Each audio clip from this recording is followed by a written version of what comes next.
Ya habíamos introducido el concepto de teleomecanicistas, ¿no? Este, mm, a ver si se ve bien. ¿Se ve pantalla completa? Sí, sí, sí. Bien. Bueno, esta es la última diapositiva que habíamos visto. Este concepto de teleomecanicista, en realidad, como para resumirlo, ya lo dijimos en la clase anterior, eh, los científicos o intelectuales, filósofos que creen que el mundo es mecanicista, pero que por la limitación de la mente humana, en muchos casos tenemos que contentarnos con entender la función de ciertas partes del sistema físico, que pueden ser sistemas vivos o no vivos en realidad. O sea, la parte teleológica de para qué está el riñón, aunque no entendamos todas las reacciones químicas que ocurren dentro del riñón, o para qué está el corazón, o para qué. Pero esto, digamos, eh, esta especie de organismo mecanicista, em, hay muchas formas también, o tiene muchas facetas, ¿no? Em, por ejemplo, acá, em, un primer ejemplo importante, em, bueno, un protagonista, concretamente el fundador de la embriología moderna, Karl Ernst von Baer, oriundo de Estonia y vivió, bueno, buena parte del siglo XIX. em, y Concretamente lo que hizo, el descubrimiento más importante de von Baer fue el descubrimiento del óvulo mamario. Este, y bueno, justamente entender la, la función digamos, perdón, la función y en qué va a terminar desembocando ese óvulo mamario. Este, Uno podría citar muchos ejemplos de teleomecanicistas. Em, Acá, digamos, uno podría pensar, em, y acá estoy haciendo un poquito de abuso, ¿no? También de la idea, pero digamos, a veces sirve estos abusos. Pensar al óvulo mamario como una em, condición inicial, eh, y luego entender al embrión y posteriormente al ser vivo como una condición final, o sea, como una finalidad, ¿no? En el medio hay leyes. Por supuesto que uno, a nivel embriológico, uno puede descubrir leyes de evolución, em, de evolución embrionaria. Eso no equivale a descubrir las leyes bioquímicas con las cuales se desarrolla se produce ese desarrollo, ¿no? Em, y eso, bueno, va a estar condicionado a las sucesivas transformaciones de la capacidad del ser humano de poder entrar cada vez más adentro. Por un lado, desde lo microscópico, justamente con microscopios, la invención del microscopio, y por otro lado, a nivel de teoría y de matemática y de físico-matemática y de químico-matemática, ¿no? Y bioquímico-matemática o química cuántica, para poder entender los procesos y las leyes microscópicas que gobiernan todo esto, ¿no? Em, o sea que acá hay varias idas y vueltas entre leyes microscópicas, leyes mesoscópicas.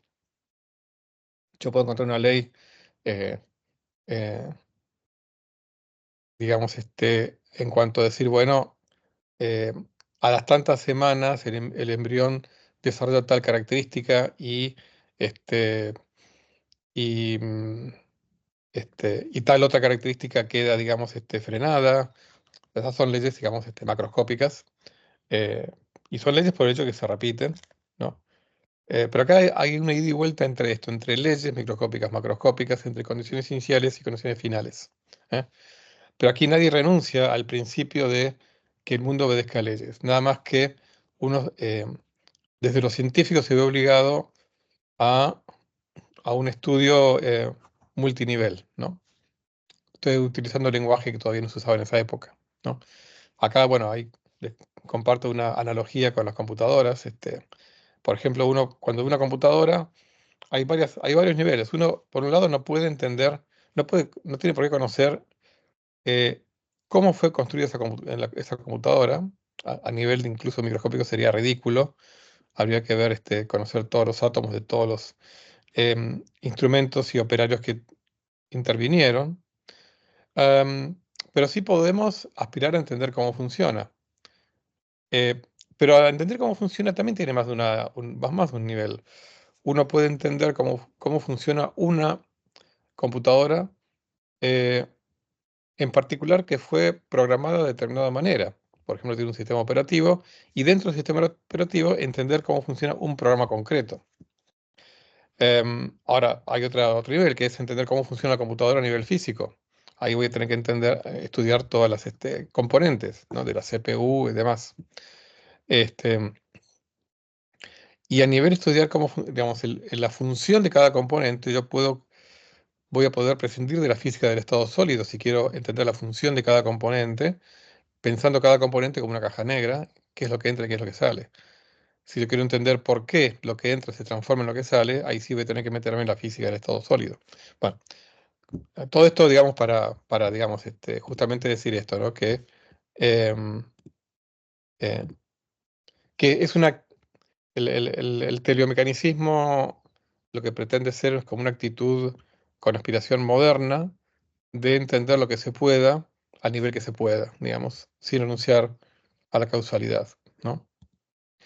Pero bueno, volviendo a cuestiones de teología natural, que es un término que introdujimos en clases anteriores, vamos a hablar de alguien que era muy famoso a fines del siglo XVIII, pero también en el XIX, posterior a su fallecimiento, que era, bueno, un filósofo cristiano, este, William Paley, inglés, vivió fundamentalmente en la segunda mitad del siglo XVIII, y fue autor de varios libros. El más bestseller, y literalmente fue bestseller, fue un libro cuyo título era justamente Teología Natural. Eh, bueno, uno de los secretos de un bestseller es que tenga una escritura clara. Lo cumplía William Paley. Una escritura clara, hasta por momentos emocional. Em, y acá les comparto un fragmento, que es el típico fragmento, digamos, apologético en cuanto a defender la existencia de Dios, la verdad del cristianismo. También, como comento ahí, tenía su faceta también de filósofo utilitarista, pero bueno, en este caso no nos interesa tanto. Bueno, escribía, al cruzar un matorral, supongamos que había encontrado un reloj en el suelo y que debiera ser investigado cómo el reloj fue a parar a ese lugar. Por esta razón y no otra, o sea, que cuando inspeccionamos el reloj, percibimos que sus varias partes son puestas juntas y ensambladas por un propósito, al suponer que este reloj ante nosotros ha sido producido por otro reloj y ese por uno anterior y así indefinidamente. Son fragmentos de fragmentos. El espíritu del argumento de William Paley era que cuando uno encuentra un reloj, si busca una explicación natural, y es que ese reloj fue producido por otro reloj, va a llegar un momento en que va a terminar en la conclusión de que existió un relojero. ¿M? Entonces, la analogía de esto es que todo el diseño que según William Paley hay en la naturaleza se debe a que hubo un diseñador. ¿M? Este es típico argumento em, de teología natural. Este libro en particular, durante el siglo XIX, en plena época victoriana, ayudó a frenar el mundo intelectual el avance de la teoría de Darwin, ¿eh? En particular en Gran Bretaña, que era donde este libro era más popular. Em, claro, digamos, la filosofía detrás del darwinismo es completamente diferente, es la de la selección natural, no la de un diseñador. Sin embargo, la elocuencia con que estaba escrito este libro hizo que muchos intelectuales, incluso dentro del ámbito científico, esto lo vamos a ver después un poco más en detalle, eh, se resistieran antes de aceptar el darwinismo, porque entre otras cosas implicaba la renuncia a la existencia de un diseñador. Pero bueno, vamos a ver las implicancias de todo eso, ¿no? Así que bueno, William Paley, del cual podemos hablar mucho más, también es un protagonista importante en esta historia, ¿no? Del debate entre el diseño y el no diseño. Em, Dentro de la misma obra, ¿no? Filosofía, Teología natural, dice, no se proporciona una mente diseñadora mediante esta suposición, ni se dispensa de una, la de que un reloj venga de otro reloj. Toda observación que fue hecha concerniente al reloj puede ser hecha con estricta propiedad concerniente al ojo, concerniente a los animales. Si no hubiera un ejemplo de elaboración en el mundo aparte del ojo, sería suficiente por sí solo para respaldar la conclusión que derivamos de él, o sea, que existe un diseñador. Para Paley, solamente el ejemplo del ojo alcanza, como analogía al reloj, para, para aceptar que existe un diseñador, ¿no? Em, Aunque Paley vivió antes que Darwin, em, para Paley la casualidad no pudo haber sido, como vimos en otras clases, digamos, decir que la causalidad no pudo haber sido, no puede ser explicación de la existencia del ojo, implícito lleva si quieren, el prejuicio de un tamaño muy acotado del mundo y del espacio y del tiempo. ¿M? Porque un espacio y un tiempo acotados acotan a la casualidad, acota la cantidad de exploración, la magnitud o el alcance de las exploraciones que puede llevar la propia historia natural. Y por lo tanto la casualidad se ve acotada. Un poco implícitamente está ese pensamiento en el de Paley. ¿Ok?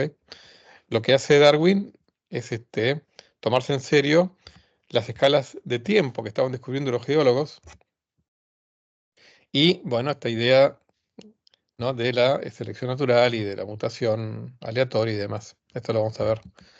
Eh, Nos vamos un poco de la teología natural y nos vamos a la filosofía idealista y vamos a mencionar un fragmento de filósofo alemán Friedrich Wilhelm Joseph von Schelling, em, oriundo de Württemberg en Alemania. Bueno, Schelling un poco pertenece a esta tradición idealista alemana que va a tener su máximo exponente en Hegel. Em, el discurso de Schelling es bastante orilla en lo místico por momentos. Em, para Schelling lo fundamental es el ego absoluto. Esto después también lo va a tomar Hegel con su también espíritu universal. Esto para los que, bueno, por ahí quieren profundizar, se contraponía al idealismo individual de Fichte, pero bueno, no vamos a entrar en eso. Pero sí, em, esto del ego absoluto y como la mente universal de Hegel nos remonta un poco al Nous de Anaxágoras, ¿no? Que vimos al comienzo de esta serie de clases, como una especie de unificación espiritual, ¿no? O mental del universo, ¿no? Em, y por supuesto que hay detrás de este ego absoluto tiene una especie de propósito, entonces por eso esta transparencia tiene ese título de idealismo teleológico. Hay una obra, una de las más importantes de Schelling es sobre la libertad humana, y de esa les comparto este fragmento que dice, ¿tiene un propósito final la creación? Y en ese caso, ¿por qué no se consigue inmediatamente? ¿Por qué no existe la perfección desde el comienzo mismo? Entonces responde Schelling, no hay respuesta a esto excepto la ya dada, porque Dios es una vida, no un mero ser. Toda la vida tiene un destino y está sujeta al sufrimiento y al desarrollo. Entonces para Schelling, este ego absoluto está dentro del tiempo. Este ego absoluto lo identifica con Dios y este ego absoluto dice, es una vida. Entonces, si es una vida, con todas las connotaciones que tiene la noción de vida, una vida está en evolución, como nosotros cuando vivimos como seres vivos, estamos constantemente en evolución, o por lo menos transformación. A veces la palabra evolución puede tener una connotación así positiva, aunque no tiene por qué tenerla, pero bueno, sí en constante transformación. Entonces, digamos, el cosmos, identificado con el ego absoluto, está en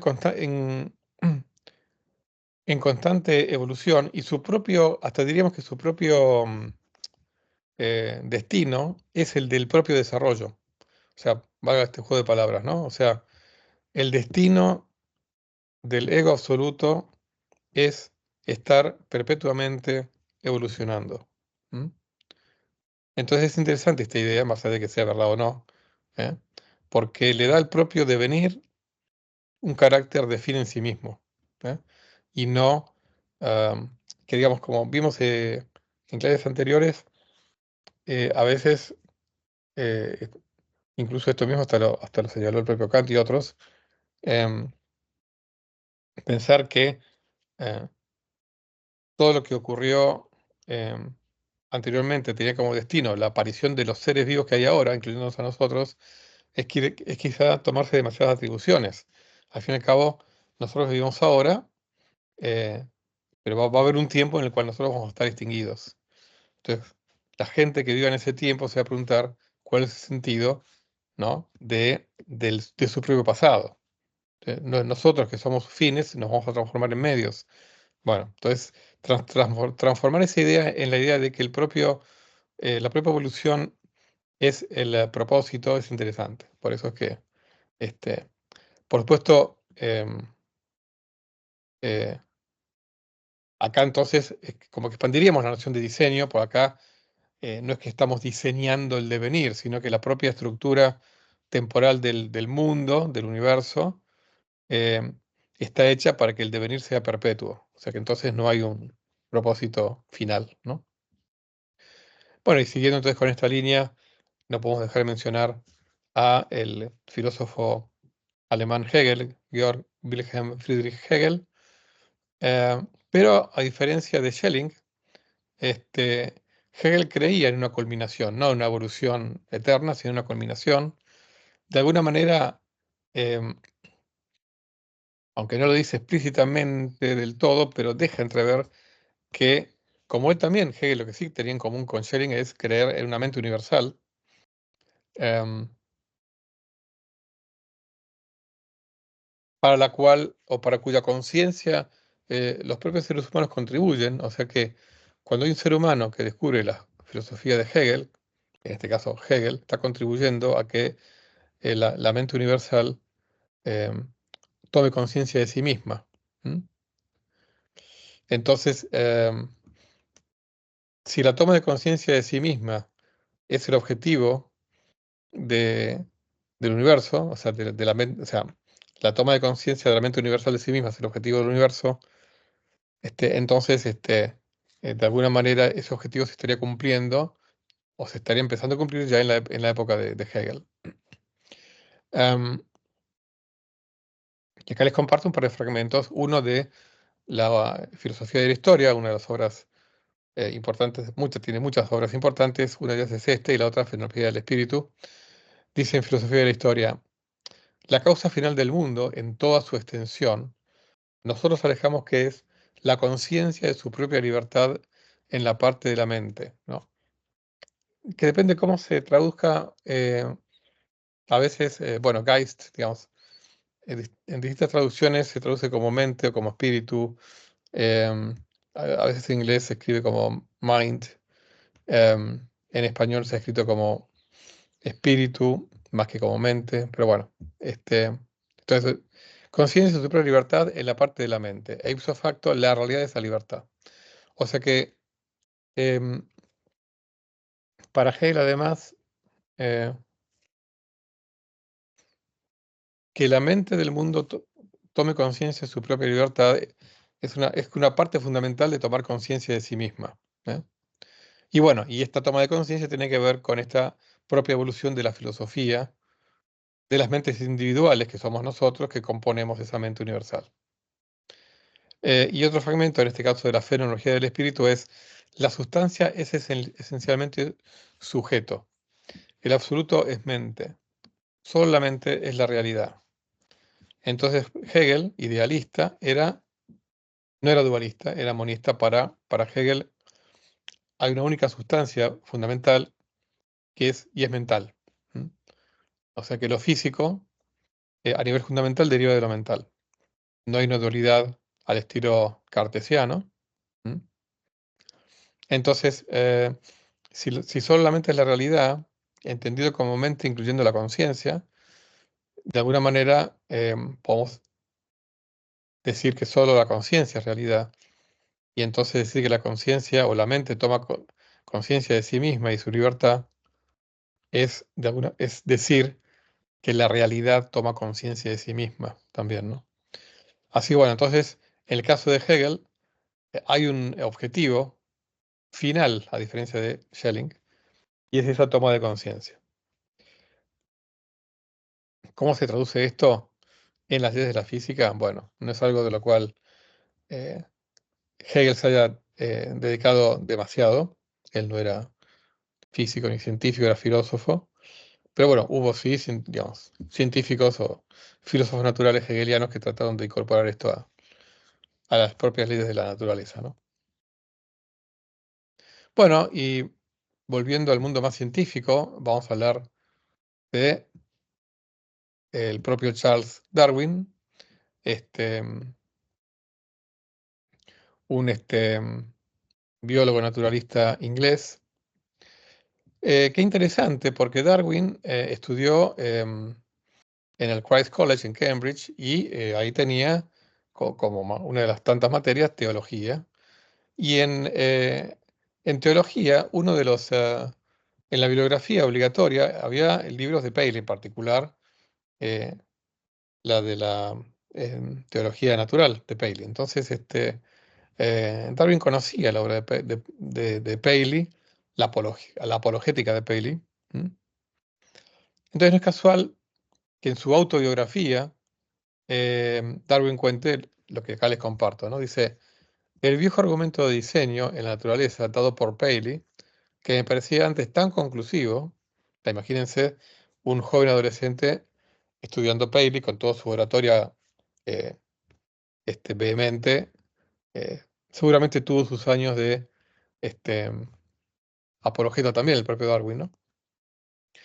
Bueno, que me parecía antes tan conclusivo, falla ahora que la ley de selección natural ha sido descubierta. O sea, categórico Darwin, ¿no? Al decir que su propia teoría de la selección natural, teoría de la evolución, hacía prescindente a la teología natural de Paley, a la apologética, al argumento de diseño del reloj o del ojo de Paley, ¿no? Porque, bueno, como tenemos suficiente tiempo y espacio, sobre todo tiempo, el espacio, siempre sabemos que la historia natural de la Tierra se desarrolló en la superficie de la Tierra.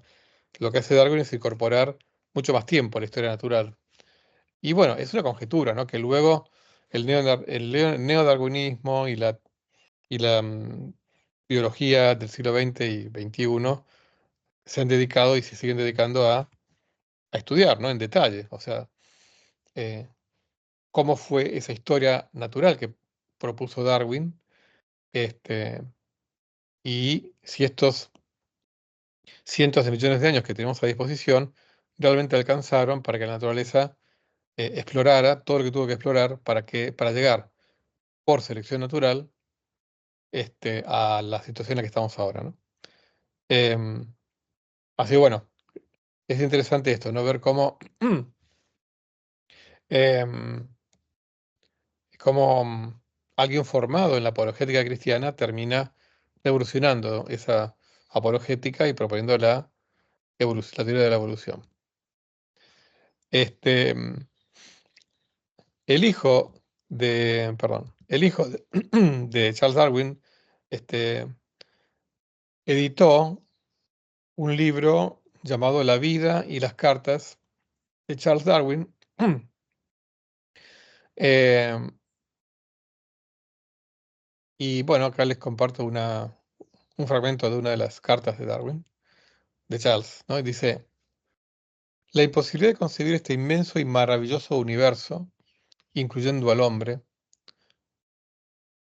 como resultado de la suerte o necesidad ciegas, me siento compelido a buscar una causa primera, poseyendo una mente inteligente, y merezco ser llamado un teísta. O sea, fíjense acá Darwin eh, se declara con una afinidad, o hasta si quiere una debilidad, por el teísmo. Pero luego sigue. Pero luego surge la duda, ¿puede la mente del hombre, la que, como enteramente pienso, se ha desarrollado de una mente tan baja como la poseída por los animales más bajos, ser confiada cuando deriva semejantes enormes conclusiones? ¿No? Acá lo que vemos es un Darwin filósofo también. Él, a nivel hasta diría emocional y filosófico, se siente compelido a buscar una causa primera. Quizá porque, así como él, y acá lo dice, ¿no? Enteramente pienso que la mente del hombre proviene de una casi no mente de los animales más bajos. Em, y entonces, em, cuando él mismo piensa que le cuesta aceptar, ya pensando a nivel cósmico, viendo el cosmos como un todo y toda la historia, que, digamos, que la mente haya surgido de la no mente. Como que le cuesta pensar eso. Entonces dice, bueno, que se siente compelido a buscar una causa primera.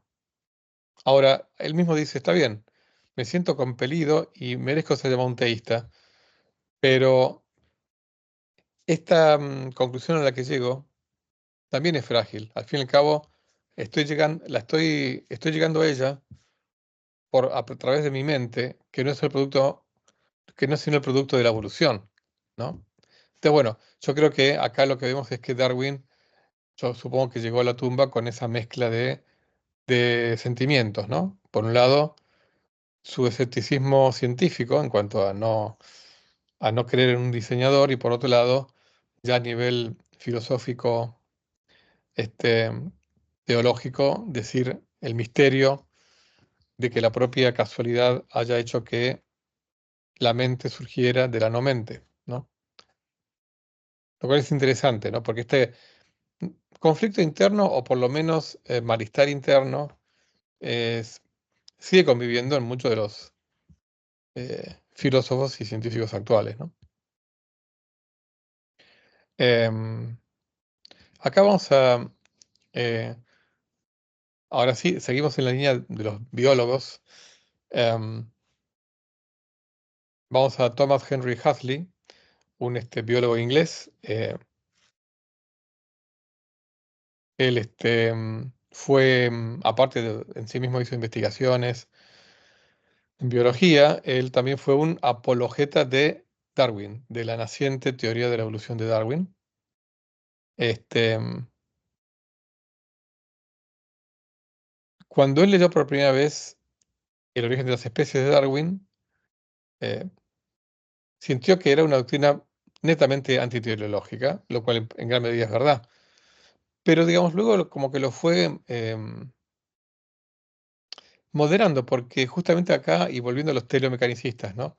Am, de alguna manera él dijo, está bien, pero tuvo que haber habido un comienzo de los tiempos, y por lo tanto tuvo que haber habido condiciones iniciales. Esas condiciones iniciales es difícil pensarlas desprovistas de una intención. Entonces, acá les comparto un fragmento de su obra, este,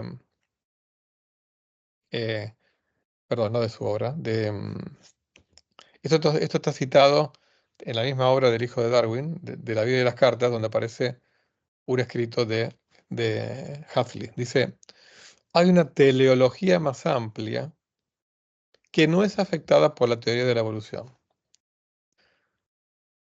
Esta propuesta es que el mundo entero, vivo o no vivo, es el resultado de una interacción mutua, de acuerdo a leyes definidas, de las fuerzas poseídas por las moléculas de las cuales estaba compuesta la nebulosa primitiva del universo. Acá, digamos, ya estamos en la segunda mitad del siglo XIX.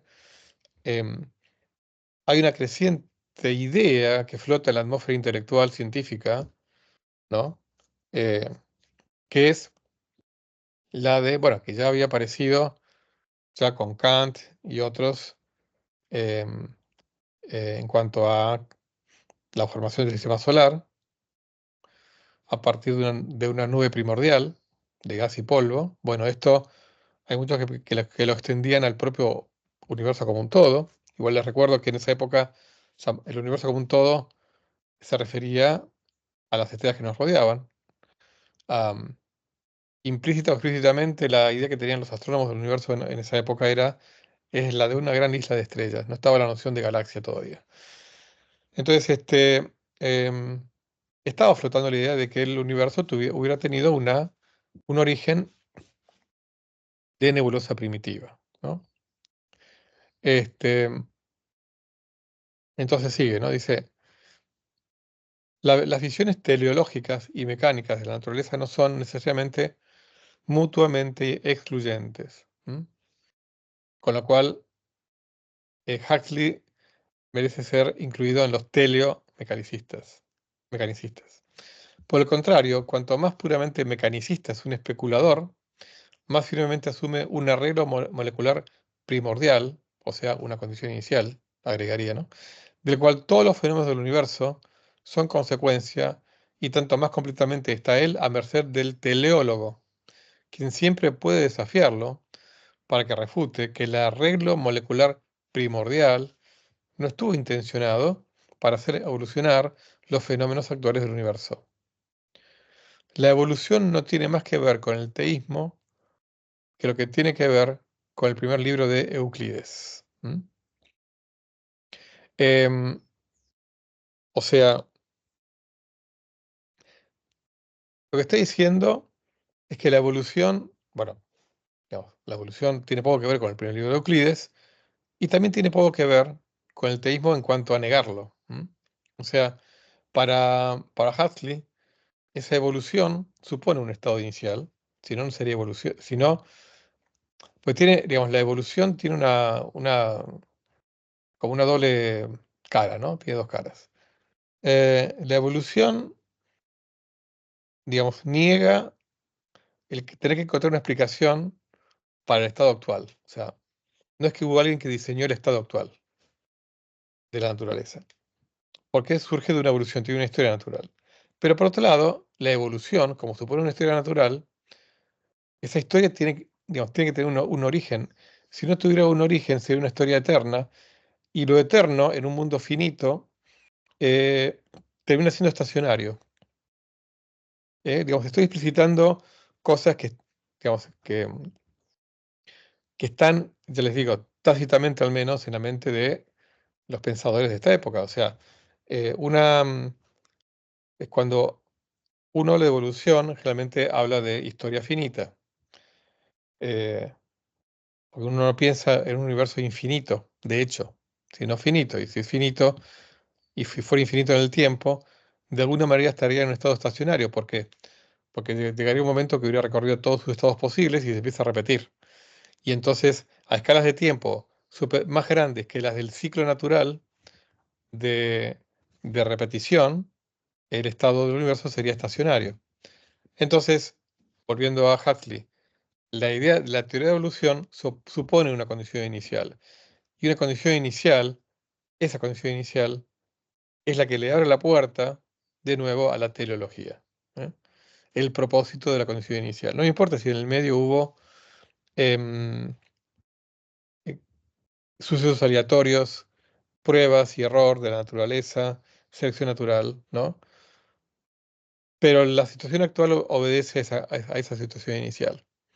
Por eso es que este pensamiento de Huxley, que era un naturalista, que no negaba la teoría de la evolución de Darwin, igual le deja abierta la ventana a, este, a la existencia de un diseñador. Y justamente yéndonos a, a escalas de tiempo muy grandes, nos vamos a la física y nos vamos a el padre del electromagnetismo, de la unificación de la electricidad con el magnetismo, que es el físico escocés James Clerk Maxwell. Vivió en el siglo XIX entre Escocia y este, Inglaterra, o siempre en el Reino Unido, aunque hizo viajes a Europa continental. Aparte de haber sido el autor de las leyes del electromagnetismo, también hizo importantes contribuciones a la mecánica estadística, con lo que se llama la distribución de Maxwell-Boltzmann de la mecánica estadística, entre otras cosas. Em, entonces, em, Maxwell, en 1873, en esa época tenía 42 años, dio un discurso ante la Asociación Británica, la British Association, y este fragmento de ese discurso es significativo. Fíjense lo que dice. Ninguna teoría de la evolución puede darse forma para dar cuenta de la similitud entre las moléculas, dado que la evolución implica necesariamente cambio continuo y la molécula es incapaz de crecer o de caer de degeneración o destrucción. Ninguno de los procesos de la naturaleza, desde el tiempo en que la naturaleza comenzó, ha producido la menor diferencia en las propiedades en la operación de cualquiera de las causas que llamamos naturales. Las moléculas de las cuales estos sistemas son construidos, las piedras fundacionales del universo material, permanecen indemnes y desconocidas. Eh, entonces, para Maxwell era natural creer que las moléculas,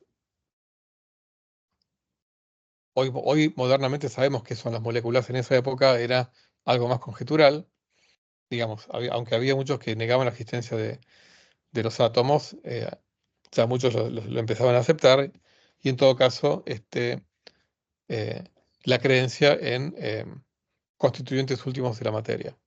Entonces, lo que dice Maxwell es, puede haber evolución, y aparte esto anticipa un montón de ideas que vamos a ver se desarrollan en el siglo XX. Puede haber evolución natural, pero las leyes de la naturaleza a nivel microscópico, las leyes de la física, eh, tienen un montón de características, ¿no? Que entre otras cosas conforman las propiedades de las moléculas fundamentales, ¿no? Hoy en día diríamos eh, los átomos de los elementos de la tabla periódica, bueno, incluyendo, en esa época incluiríamos hasta las moléculas compuestas, como las del agua o cualquier otro compuesto orgánico o inorgánico, tienen propiedades que no cambian. Entonces, por más que la teoría de la evolución eh, dé cuenta de por qué hay la variedad que hay hoy en día en el mundo natural, en el mundo vivo, no podemos aplicar una teoría de la evolución similar para dar cuenta de la variedad de los elementos. Lo que dice Maxwell es, los elementos no evolucionan, son los que son. Entonces, ahí hay todo un mundo que se abre, ¿no? En cuanto a eh, explorar el diseño a nivel microscópico, no del mundo biológico, sino del mundo químico. O sea, entonces vamos a encontrar propiedades de los elementos químicos que me dicen que, bueno, por ejemplo, ¿no? Ya hablando en términos anacrónicos, am, em, el equilibrio entre las fuerzas nucleares y las fuerzas electrostáticas hacen que la molécula de agua se pueda unir con otra molécula de agua a través de la fuerza de Van der Waals, y que si una de las dos fuerzas fundamentales fuera levemente más fuerte o más grande o más débil, esas fuerzas no serían posibles, por ejemplo, ¿no? O sea, quiero decir, esos enlaces no serían posibles. Entonces el agua no tendría las propiedades que tiene como líquido universal, digamos, ¿no? Y como el solvente universal. Em, y entonces el mundo sería completamente distinto. Entonces, eh, a lo que voy es que este pensamiento de Maxwell eh, abre la puerta a la idea de que quizás sí haya diseño, aunque no haya diseño en la biosfera actual, sí puede haber diseño en los componentes fundamentales y por lo tanto en las leyes fundamentales de la física. ¿Ok? Lo cual es interesante. Es interesante en este pensador que es uno de los físicos más importantes del siglo XIX. Vamos a seguir un poquito más. Acá, ahí, vamos a...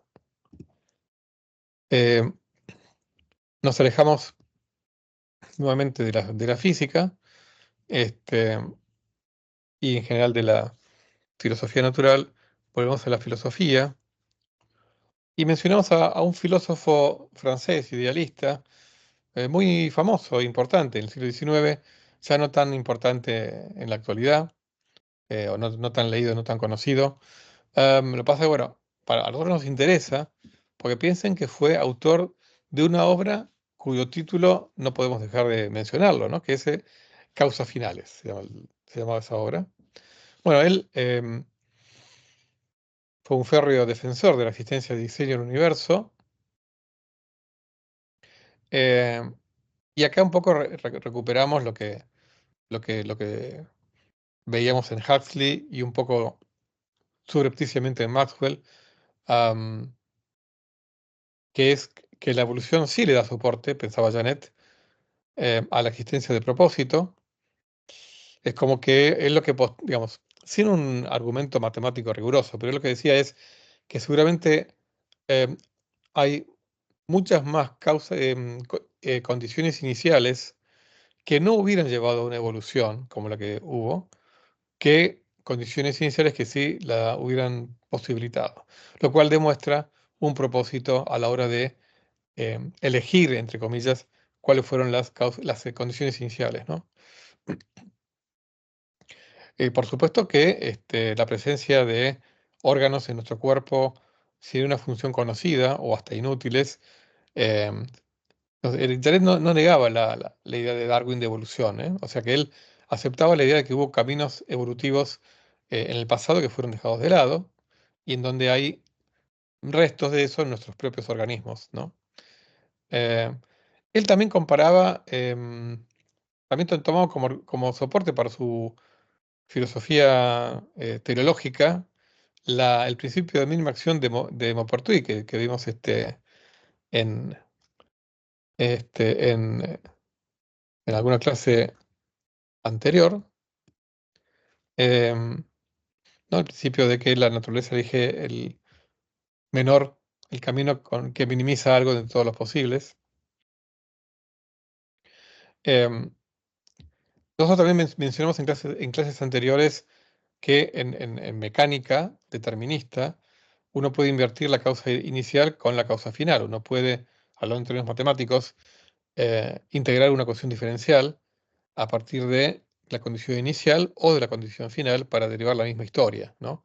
Siempre y cuando la condición inicial o la final sea completa, o sea, hablando en términos técnicos, si la ecuación diferencial es de segundo orden, que tenga las posiciones y velocidades o coordenadas y velocidades generalizadas, ya sea finales o iniciales. Con lo cual uno puede invertir el fin con el principio y obtener la misma historia. Este, pero para Janet todo esto implicaba eh, que la elección de esa causa final implicó elegir el estado final, ¿no? Y entonces esa elección tuvo una ética. Tuvo una ética para, uno podría pensar, en la mejor de las evoluciones posibles, am, la mejor de las, o el mejor de los estados finales posibles. Bueno, eso da para debate y para interpretación, ¿no? Pero bueno, todo esto estaba flotando en la mente de este filósofo idealista francés. Y bueno, y para para cerrar con esta breve pantallazo de Janet, les comparto este fragmento de la obra esta mencionada, Causas Finales, que les comento que era de 1878. Dice, si no existen fines en el universo, no los hay para el hombre más que para la naturaleza. Que no hay razón por la cual la serie de causas debiera ser mecánica hasta la aparición del hombre y pasar a ser teleológica a partir del hombre en adelante. Si los mecanismos reinan en la naturaleza, reinan en todas partes, y en ética tanto como en física. La moral es, por tanto, al mismo tiempo el logro y la prueba última de la ley de la finalidad. ¿Qué me está diciendo Janet con este párrafo? Bueno, como idealista que era, no era dualista. Entonces, ese no dualismo también se traduce en que no puede haber una separación entre una época teleológica y una época no teleológica. Eh, si, si con la existencia del hombre aparece digamos, hay propósito, no puede ser que antes del hombre no hubiera propósito. Entonces, el universo entero, toda la historia natural, está teñida de propósito, de finalidad, y por lo tanto de moral. ¿eh?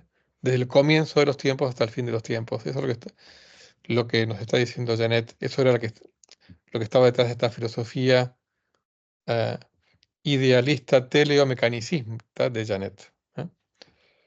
Em, bueno, vamos a parar acá. Es un momento para parar y seguir en la próxima.